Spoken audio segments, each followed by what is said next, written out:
Naitwa Mary Arinya Lochor.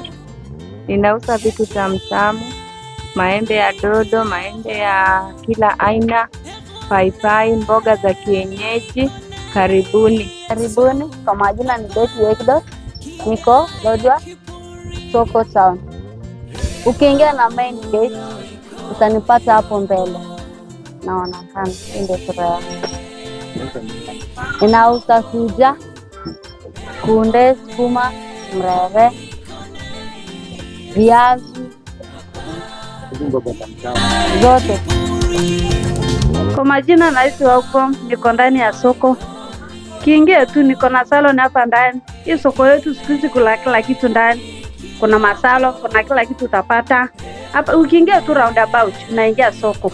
Ndio unapata kila kitu, tutakushuka, ma design ziko, pencil, kila kitu yenye unataka tu tunakufanyia. Kuna makeup pia. Kila kitu tu. Ninaunda dread, ninaunda sister lock. Ukihitaji tu sister lock, ingia soko sema uko Mnenani, unaonyeshwa mahali niko. Unakuja unakufundia sister lock smart. Nyo mwingine akiona anapendezwa naye ananitafuta tu. Naingia ndani ya soko na nipata hapo. Customers, welcome to Lodwar Fresh Produce, where you get all things. Come to Daughter's Grocery Business Hub. You'll get everything there. Thank you very much and welcome. Esther Lokisa Lokwangale of Daughter's Grocery Business Hub.